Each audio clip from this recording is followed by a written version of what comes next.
The Diplomat Season 2 raised the stakes to breathtaking new heights. There are betrayals at every corner, funerals inside iconic cathedrals, shadowy conspiracies linking Britain and Russia, and an ending that flips the balance of global power. Here's your detailed recap of everything that went down in The Diplomat Season 2. Fallout from the bombing. The season wastes no time picking up from the chaos. Grove is dead, while Hal, Hayford, and Ronnie are critically injured. Kate and Dennison return to London, and the fallout begins almost immediately. Dennison reveals that Grove had been secretly funneling Russian donations to the Conservative Party, while Kate starts connecting dots of her own. She believes Trowbridge, or someone very high up in the British government, is involved in both the carrier bombing and the embassy attack. As Dennison pressures MI6 to confirm the kill order on Russian fixer Lenkov, he learns Roylin, the wild card in his chess game, has vanished. Meanwhile, Hal wakes up in the hospital, and Lydia Trowbridge, the Prime Minister's wife and quiet puppet master, warns Dennison to stay far away from his husband's entanglements with Roylin. Then comes the first bombshell. MI5 confirms that the explosive wasn't foreign at all, it was British. Secrets at Grove's funeral. Grove's funeral at St. Paul's Cathedral becomes a powder keg of secrets and suspicions. While the nation mourns, Idris smuggles Roylin into the service, letting her be seen by both Dennison and Trowbridge before spiriting her away. Tension swirls. Hal pointedly asks Kate if she slept with Dennison. Dennison works to revoke the kill order, and Hayford slowly recovers enough to rejoin the field.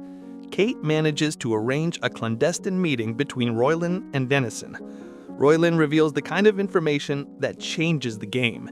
Lenkov was working for British extremists opposed to Scottish independence. Grove was one of them, and his murder was directly triggered by Kate's phone call to Roylin. Worse, Dennison's investigation into the kill order has the extremists rattled. Kate convinces Dennison to wait one more day before making his move, but the delay proves costly. The web tightens. British Special Forces kill Lenkov, leading Kate and Idra to suspect that Roylin tricked them into buying time. Hayford demands Roylin be handed over to British police, but she denies orchestrating Lenkov's death. Meanwhile, Dennison believes he's gathered enough support to launch a no-confidence vote against Trowbridge.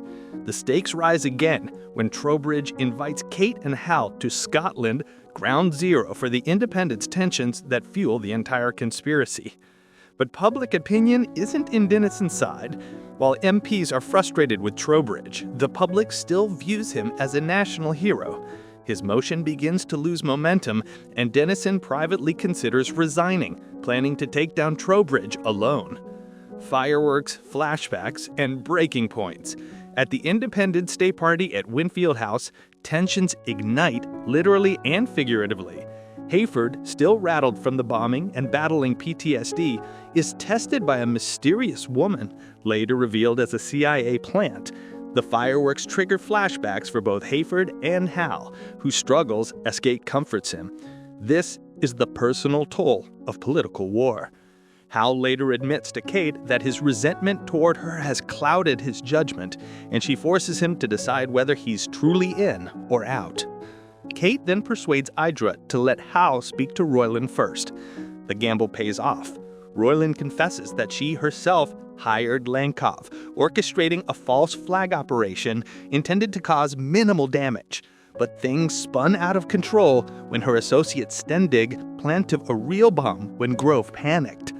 Scotland Showdown. Kate, Idra, Dennison, and Hal stage a bold plan.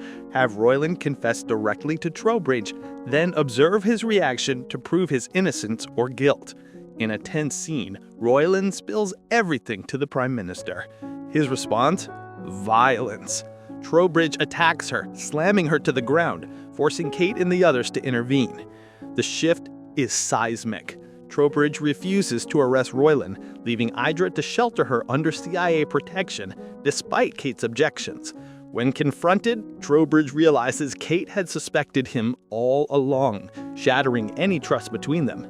Meanwhile, Trowbridge and Dennison, once bitter rivals, repair their fractured relationship, leaving Kate isolated.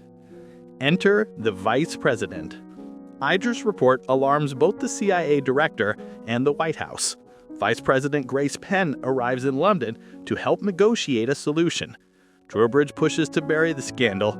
Dennison suggests sending Roylin home, and Penn begins to position herself as the voice of stability. But Penn is far from neutral. Kate initially sees her as an ally and even considers supporting her politically. Hal, however, uncovers a devastating truth. Penn herself gave Roylin the idea that set this entire false flag operation into motion. When confronted, Penn doesn't deny her political ruthlessness. She frames the crisis in stark terms, lecturing Kate about Scotland's naval base, a linchpin of NATO's nuclear defense, and the only European harbor for U.S. submarines. If Scotland seceded, the U.S. would lose the key check on Russian naval power. For Penn, the ends justify the means. Hal's power play. Kate wants to take the intel to U.S. Secretary of State Gannon, but Hal, operating on his own dangerous instincts, bypasses her. In a bold and reckless move, he goes directly to President Rayburn via video call and reveals Penn's role in the affair. The result is catastrophic. Rayburn, stunned by the revelation, dies of shock. And just like that, Grace Penn becomes president of the United States. The season closes on one of its most jaw-dropping images.